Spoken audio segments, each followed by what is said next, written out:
नमस्कार, मैं हूं डॉक्टर मुबीन और आप देख रहे हैं सिटी वेब।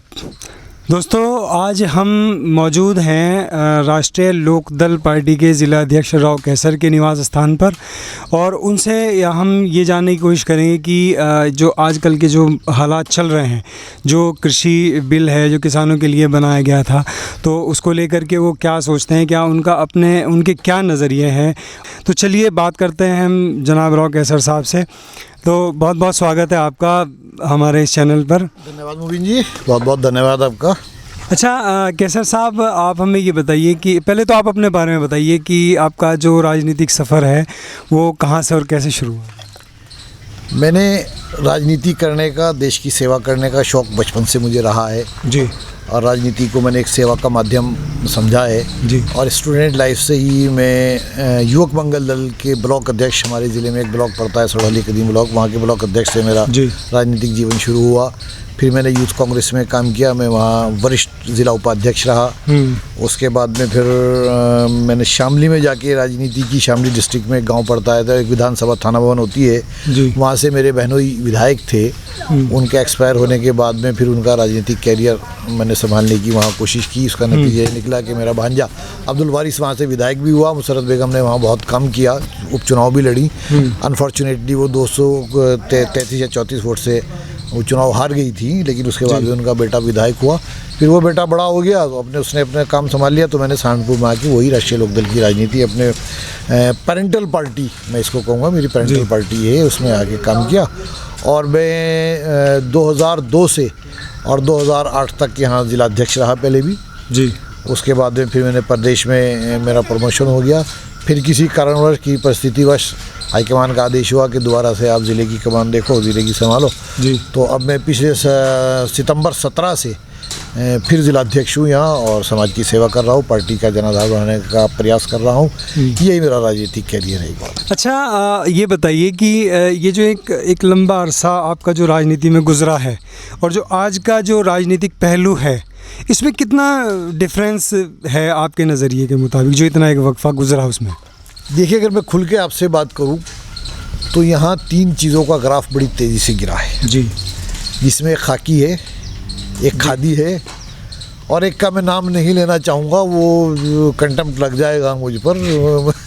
इनका बड़ा, पुलिस का ग्राफ बहुत तेज़ी से गिरा है, खाकी का ग्राफ बड़ी तेज़ी से गिरा है और लोगों ने पुलिस को और राजनीति को अपनी रोज़ी रोटी का ज़रिया बना लिया, जबकि ये एक समाज की सेवा करने का माध्यम है, जनता की आवाज़ सरकार तक पहुंचाने का माध्यम है। ये राजनीति ऐसी चाबी है जो हर उसमें लगती है, लेकिन हर चीज़ के 2 पहलू होती है जी। बिल्कुल, आप उसको अगर उसके गुण अवगुण देखें तो बहुत से लोग ऐसे भी हैं जिन्होंने राजनीति को अपना धर्म समझा, किसान की राजनीति को उठाने का काम किया, मजदूर की आवाज़ उठाने का काम किया। तो इस तरह से कि एक राजनीति एक बहुत अच्छी चीज़ भी है और अगर इसको आपने पेशा बनाया तो मैं नहीं समझता कि ये फिर जो है आप इसके लिए सूटेबल हैं। और आज हम जो हैं, मैं अपने मुंह से ये बात नहीं कहना चाहूँगा, आज हम इस राजनीतिक फ्रेम में जहाँ भ्रष्टाचार चरम सीमा पर है उस पर फिट नहीं बैठते। हाँ, कहीं ना कहीं उसका जो है वो एक कह लीजिए कि धब्बा एक तरीके से वो दूसरा पहलू हो गया। अच्छा, ये जो राजनीतिक जो बदलाव आया है, जब से हम ये कहेंगे कि भाई एक सरकार जब से सेंट्रल में आई है और इन लगभग 7-8 सालों में, तो ये अब जो है वो एक बिल्कुल तब्दील हो चुका है। अब कहीं ना कहीं एक धर्म को भी माध्यम बनाया जाता है, ठीक है, और कहीं ना कहीं एक कास्ट को भी जो है वो माध्यम बनाया जाता है। तो इसके बारे में अभी आप कितना फ़र्क महसूस करते हैं कि ये ऐसा होना चाहिए था या नहीं, या वो जो एक वक्त था आपका, जो आपका एक जो दौर था, जो यूथ का जो एक टाइम था, तो क्या वो फिर से वही एक स्टैंडेबिलिटी, वही एक सोच आनी चाहिए या नहीं आनी चाहिए? देखिए, अगर मैं राजनीति के बारे में कहूँ तो सन 9 से एक संघ परिवार विदेशी हाथों में खेलना शुरू हुआ जी, और एक मॉडल तैयार करने की उन्होंने कोशिश की। ये देश का दुर्भाग्य है कि सांप्रदायिकता के नाम पर, जातिवाद के नाम पर यहाँ की सरकारें बनने लगी जी।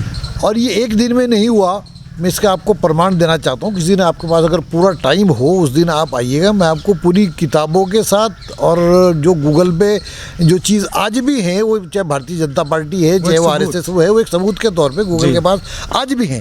भारतीय जनता पार्टी के प्रदेश की भी और देश की भी पार्टी के चंदे में कितना घोटाला है, उनकी बैलेंस शीट में कितना फर्क है, ये सब चीज़ें एक सवाल पैदा करती है। आज देश सवाल पूछता है कि सन 9 से एक प्रोजेक्ट अमेरिका के थ्रू तैयार किया जा रहा था। ये आज बड़ा दुर्भाग्य की बात है कि सन 14 में जो कि ये सरकार आई है, इस सरकार के आने के बाद में हमारी देश की चारों तरफ से हमारे पड़ोसियों का से हमारे संबंध ठीक नहीं है, चाहे वो चाइना हो, चाहे वो पाकिस्तान हो, चाहे बांग्लादेश हो। और कमाल की बात ये है कि आज नेपाल जैसा देश हमें धमकाने की हिम्मत करता है जी। ये एक बड़ी विडंबना की बात है। और हम जब राजनीति में वोट की बात करते हैं तो वो धर्म के नाम पर करते हैं, राम मंदिर के नाम पर करते हैं, बाबरी मस्जिद के नाम पर करते हैं, देश के नाम पर राजनीति करना छोड़ दी। और कुछ विपक्षी, आज सत्ता में भारतीय जनता पार्टी है, विपक्ष में हम लोग हैं। मैं अपनी एक बड़ी खुल के बात आपसे कर रहा हूँ कि राजनीतिक लोग भी अपना नफा नुकसान वोट की राजनीति के एतबार से देखने लगे। इसलिए आज देश के मुद्दों पर बात होनी बंद हो गई। आज मीडिया पे आपके चैनलों पे बात होती है कि रिया कहाँ चली गई। आज इन मुद्दों पे बात होती है कि साहब जो है सुशांत ने सुसाइड कर लिया। इस मुद्दे पे बात नहीं होती कि कितने किसानों ने सुसाइड कर लिया। इस मुद्दे पे बात नहीं होती कि किसान के हालात कहाँ चले गए। इस मुद्दे पे बात नहीं होती कि किसान कितना कर्ज में डूब गया। बिल्कुल, ये एक सब चीज़ें हैं, ये एक सवाल हैं। ये सवाल कहाँ गौण हो गए, इन पे हमें पुनर्विचार करने की ज़रूरत है। नहीं तो कहीं ना कहीं ये भी एक इसमें दोष रहा है। जो सरकार है मौजूदा, वो कहीं ना कहीं वो आवाम को भटकाने की कोशिश करती है। उसको भी अपना कहीं ना कहीं एक मकसद सीधा करना होता है। और जाहिर सी बात है वो कहीं ना कहीं अपने मफाद के लिए वो चुप्पी साध के रखती है। तो अच्छा, विपक्ष की अगर हम बात करें तो विपक्ष भी अपने आप में कहीं ना कहीं वो बहुत ज़्यादा कमज़ोर हो चला है। ठीक है, कांग्रेस का वजूद आज की मौजूदा हालात में जो है वो कांग्रेस का जो वजूद है, और जो आपकी या जो समाजवादी पार्टी है या आपकी अपनी पार्टी है, तो वो कहीं ना कहीं बीजेपी ने हर तरीके से अपना एक वर्चस्व बनाया हुआ है। तो इससे ये नहीं लगता आपको कि जो देश की जो जनता है उसमें हर तरीके का इंसान है, उसको बहुत ज़बरदस्त गुमराह करने की कोशिश की जा रही है? देखिए, जहाँ तक ये गुमराह होने वाली बात है, इसका बहुत कुछ क्रेडिट, मैं बड़े समझ शब्दों में कहता हूँ कि बहुत कुछ क्रेडिट मीडिया को जाता है। और सरकार ने मीडिया को रेस्पॉन्सिबल कर लिया, गिरवी रख लिया बिल्कुल जी। जो सरकार दिखाना चाहती है वो दिखता है। मैंने जैसे अभी आपको कहा, किसान मर रहा है, किसान का कर्ज जो है बुरा हाल हो गया। लॉकडाउन में कितने लोग पैदल चले, उनके पैरों में छाले हो गए, ट्रेनों में जान दे दी लोगों ने, भूखे मर गए, प्यासे मर गए। ये सब चीज़ें जो हैं, ये अनलॉक, ये लॉकडाउन जो हुआ, ये किसके कहने पे हुआ? क्या किसमें प्लानिंग आपकी थी? क्या आपकी तैयारी थी? आपने नोटबंदी करी, किसके कहने पे करी? कौन विदेशी मेहमान यहाँ 3 दिन से था? किस विदेशी मेहमान से आप 1 दिन पहले मिले हैं? ये सब चीज़ें मैं आपको तो कि सबूत के साथ मैं आपको ये चीज़ें दे सकता हूँ कि ये सब विदेशी इशारों पर हो रहा है। एक मॉडल तैयार अपना यहाँ अव्यवस्था फैलाकर, यहाँ अशांति फैलाकर लोग बिजनेस कर रहे हैं। अमेरिका अपने हथियार बेच रहा है। राफेल का मुद्दा कौन? किसान के कर्ज का मुद्दा कौन? सड़कों का मुद्दा कौन? आज जो रोजगार का मुद्दा कौन? मोदी जी ने कहा था कि मैं 2 करोड़ रोजगार हर साल दूंगा। आप 2000 रोजगार नहीं दे पाए। आज आप हाथ खड़े कर रहे हैं। आप लाल किले की प्राचीर से झूठ बोल रहे हैं, देश को भ्रमित कर रहे हैं। एक भी मुद्दा ऐसा नहीं है जिसमें मोदी जी ने कोई घोषणा की हो और वो पूरा सही उतर गया हो। देश के साथ आप लगातार झूठ बोल रहे हैं। मीडिया को आप वो असल मुद्दों से ध्यान हटाकर आप मंदिर के मुद्दे पर, मस्जिद के मुद्दे पर, आप जात बिरादरी के मुद्दे पर, आप अगड़ो पिछड़े के मुद्दे पर, इन मुद्दों पर राजनीति करके बहुत दिन तक आप सत्ता पे काबिज नहीं रह सकते। अल्टीमेटली एक दिन फिर किसानों का आना है। ये किसान प्रधान देश है, 85% यहाँ किसान रहता है। अल्टीमेटली जो चौधरी चरण सिंह के ज़माने का टाइम था, अल्टीमेटली वही टाइम आएगा और लोग जो हैं आपको इस बुरा हाल आपका कर देंगे कि आप किसी को दुनिया में मुंह दिखाने के काबिल नहीं रहेंगे। अच्छा, अभी किसानों की अगर हम बात करें तो अभी ये जो बिल जो किसानों के हित को लेकर के सरकार ने पास किए हैं, इस बारे में आपका क्या सोचना है? कि क्या लगता है आपको कि इसमें मतलब ये फ़ायदेमंद साबित है किसान के लिए या नहीं है ये, या आपका क्या नज़रिया है? ये सरासर किसान विरोधी बिल हैं। सरकार कॉरपोरेट जगत से मेल खाकर इस बिल को लाई है और पूंजीपतियों का वर्चस्व फिर से किसान के उसमें दखल करना चाहती है। आपको याद होगा कि जीडीपी जब -27% हिंदुस्तान की चली गई तो कृषि क्षेत्र में ही 3% जीडीपी ने ग्रोथ किया है। जी बिल्कुल। एक यही सेक्टर ऐसा था जहां से किसान ने एक बार फिर अपना खून पसीने की कमाई देके देश की अर्थव्यवस्था को सुधारने में अपना बहुत कुछ सहयोग दिया। अब ये 3 बिल लाए हैं। एक बिल तो ये है कि जिस आदमी के पास पैन कार्ड होगा जी वो उसे लाइसेंस की ज़रूरत नहीं है, वो जितना चाहे अपना अन्न का भंडारण कर सकते हैं। अब मैं आपसे पूछना चाहता हूँ, इसी बिल में 3 सवाल हैं, 3 सवालों के जवाब हैं कि यहाँ का अर्थव्यवस्था सारी कृषि पर डिपेंड जी। हिंदुस्तान में 85% लोग किसान या कामगार, किसान या किसान से जुड़े हुए लोग 85%, और उन 85% में केवल 3% लोग ऐसे हैं जो बड़े जमींदार हैं।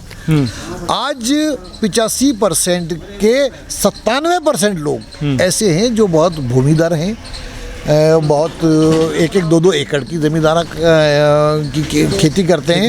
वो अपनी ज़मीन पर खुद मजदूरी करते हैं। मैं आपसे ये सवाल पूछना चाहता हूँ कि यहाँ का किसान जिसके पास सिर्फ 6 बीघे ज़मीन है और उसने 10 क्विंटल या 12 क्विंटल अनाज गेहूँ पैदा की, वो यहाँ से लेकर कैसे, जैसे ये कहते हैं कि एक मंडियों की छूट होगी जहाँ चाहे किसान जाके बेच सकता है, वो 12 क्विंटल अनाज लेके अपना महाराष्ट्र की मंडी में कैसे जाएगा? उसका तो इतना किराया लग जाएगा। नहीं, सरकार का कहना यह है कि जो मिनिमम सपोर्ट प्राइस जो है उसी मुद्दे पे आपके पास आ रहा हूँ। ये उसमें भी ये पहले पॉइंट में जो आपसे जो पैन कार्ड वाला एक वो है, तो हुआ ना ये पूंजीपतियों को फायदा पहुंचाने वाला बिल कि वो लोग उसके खेत में आकर अपने मनमर्जी भाव से उसको खरीदेंगे और उसका स्टोरेज करके फिर अपने मनमर्जी भाव से उसको बेचेंगे। दूसरी बात एमएसपी पे मैं आ रहा हूँ। मोदी जी बार बार ये कह रहे हैं कि किसान को बरगलाया जा रहा है, विपक्षी पार्टी झूठ बोल रही है, एमएसपी जो है वो निष्प्रभावी नहीं होगा। मैं मोदी जी से एक सवाल करना चाहता हूँ, आपने अपने बिल में ये बात कैसे मेंशन नहीं की कि एमएसपी से कम पे अगर किसान का प्रोडक्ट खरीदा जाएगा तो उसके खिलाफ कानूनी कार्रवाई होगी? आपकी नीयत पे तो यही सवाल या निशान है।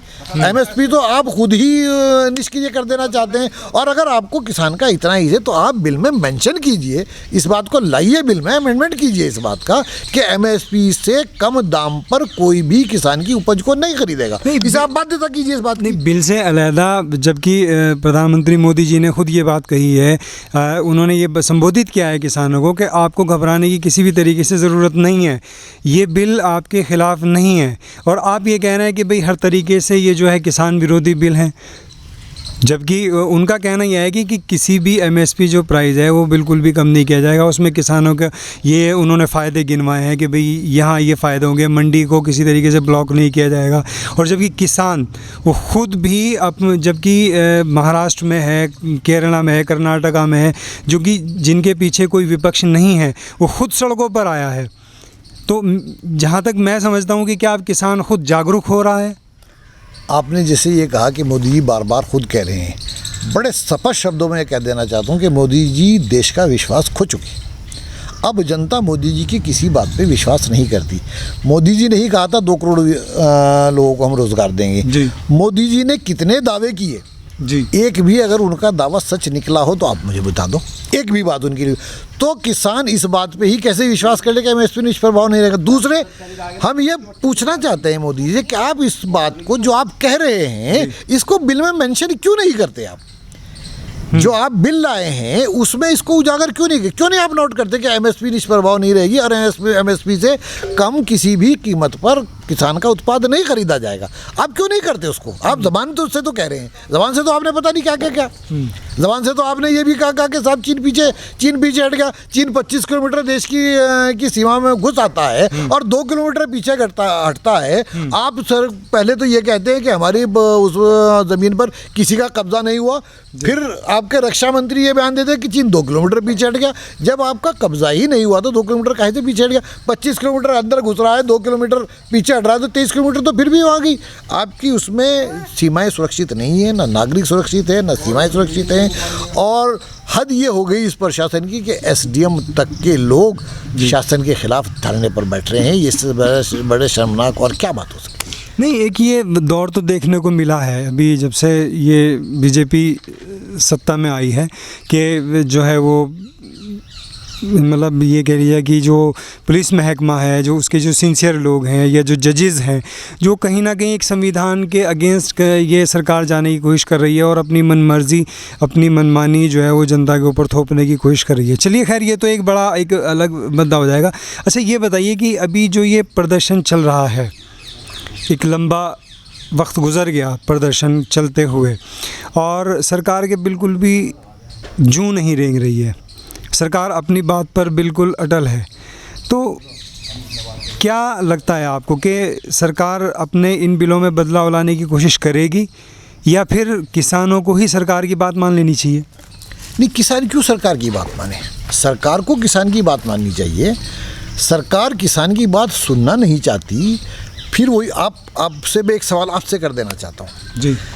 एक पूरी दुनिया के अंदर मंदी आई जी, जीडीपी गिरी, और जिस वक्त जीडीपी गिरी, जीडीपी का ये लॉकडाउन शुरू हुआ, उस वक्त ये अंबानी जी की आर्थिक स्थिति क्या थी? आज दुनिया के तीसरे नंबर का वो आदमी है। इस लॉकडाउन से किसको फ़ायदा हुआ? हाँ, जाहिर है। किसको आप पहुंचाने की कोशिश? हमारा कहना यही है कि ये लोग जो जिनकी ये सरकार आई है, ये पूंजीपतियों की सरकार है। उन्हीं लोगों ने इनको या तो विदेशी पैसा प्राप्त हुआ है या उन लोगों ने उनको इतना चंदा दिया है कि आज उनकी भरपाई उन्हें करनी पड़ रही है। मोदी जी की मजबूरी है कि आपको अंबानी ने या अडानी ने एक बात और देखिएगा, जितने भी घोटाले हुए जी, एक भी आप मुझे बता दीजिए कोई गुजरात से बाहर का कोई आदमी हो, चाहे अडानी हुआ हो उसमें, चाहे मोहन चौकसी हो, कोई भी हो, एक लंबी लिस्ट, लंबी फहरिस्त है, सब गुजराती जी। मैं गुजराती कहने का मकसद मेरा ये नहीं है कि मैं गुजरातियों को बेईमान कह रहा हूँ, लेकिन कुछ चुनिंदा लोग जी, मोदी जी ने कुछ चुनिंदा लोग उठा के पैसा उनके जेब में डालने की कोशिश की और ये कहते थे कि साहब मैं तो एक गरीब आदमी हूँ, झोला उठाऊंगा चल दूंगा। आपने तो अपने झोले का इंतजाम पहले ही कर दिया जो भरना है। दूसरे, आप तो झोला उठा के चले जाएंगे, इस देश के हाथ में क्यों कटोरा देना चाहते हैं? एक बात। दूसरी बात, आज सुप्रीम कोर्ट का चीफ जस्टिस कौन, आरबीआई का गवर्नर कौन, जितने भी शीर्षस्थ पद हैं जी, 5-6 जितनी भी एक बैठती जो पूरे देश की को गवर्नेंस चलाती है, ये कौन लोग हैं, कहाँ के लोग हैं? ये देश क्या आपको गुजरात से अलावा हिंदुस्तान में कोई आपको इतना काबिल आदमी नहीं मिला? ये बहुत सारे सवाल हैं जो एक बड़े सुनियोजित तरीके से आप लोगों की आंखों पर धर्म की और राज्य और जातिवाद की पट्टी बांधकर आप देश को लूट रहे हैं। या तो आप लूट रहे हैं या आपसे कोई लुटवा रहा है, आप किसी से ब्लैकमेल हो रहे हैं। दोनों ही स्थिति में देश का आप विश्वास खो चुके हैं। आप लूट रहे हैं तो, और आपसे कोई लुटवा रहा है तो आपको एक पल भी इस देश की गद्दी पर अब बैठने का नैतिक अधिकार आप खो चुके हैं। हाँ, मतलब कहने का यह है कि जिस जिम्मेदारी से आप जो एक पद आपको मिला हुआ है ज़िले की जिम्मेदारी के लिए, तो उस नज़रिए से और अपने एक तजर्बे के बेस पे इन बिलों की आपकी नज़र में कोई अहमियत नहीं रहती कि भाई ये बिल जो है वो कहीं ना कहीं बिल्कुल गलत हैं और इस सरासर किसान विरोधी हैं और कॉर्पोरेट जगत को फ़ायदा पहुंचाने वाले ये बिल हैं। इसके अलावा इसमें और कुछ नहीं है। और आप अकेले ही अक्लमंद हैं, पूरी हिंदुस्तान का किसान आज सड़कों पर है, चाहे वो महाराष्ट्र हो, चाहे वो पंजाब हो, चाहे वो हरियाणा हो, चाहे वो उत्तर प्रदेश हो, चाहे केरल हो, चाहे पश्चिम बंगाल हो, तमाम हिंदुस्तान का किसान आज सड़कों पर है। तो आप अकेले वो हैं, बगैर विपक्ष की मौजूदगी के आप उस बिल को पास करा रहे हैं, आप उस पर बहस नहीं होने देना चाहते। तो ये आपकी तानाशाही नहीं तो और क्या है? बिल्कुल 101% मैं इस बात को कहना चाहता हूँ, या तो आपकी नीयत बिल्कुल साफ नहीं है देश के प्रति, या आप किसी विदेशी ताकतों का खिलौना बने हुए हैं, उनके हाथों में आप खेल रहे हैं, या आप पूंजीपतियों के हाथों में खेल रहे हैं। कहीं ना कहीं वही बात आखिर में आगे आ जाती है, कहीं ना कहीं कोई आपके पीछे है या आपके खुद नीयत साफ नहीं है। और हर स्थिति में आपको देश की गद्दी पर बैठने का एक पल भी नैतिक अधिकार नहीं है। दोबारा कह रहा हूँ, बहुत बहुत शुक्रिया आपका। जैसे कि हमने आज बात की हमारे राष्ट्रीय लोकदल पार्टी के ज़िला अध्यक्ष राव कैसर सलीम साहब से, तो यहाँ इनके नज़रिए से हमने हर चीज़ पे, हर पहलू पे एक नज़र डाली और कहीं ना कहीं अभी भी देश की जनता को जागरूक होने की ज़रूरत है। उसको जो है वो अपनी आवाज़ उठाने की कहीं ना कहीं एक मजबूती के साथ ज़रूरत है और एक बेहतर बदलाव की ज़रूरत महसूस कर रहा है आने वाले वक्त पे देश। मैं डॉक्टर मुबीन, कैमरामैन दीपक के साथ।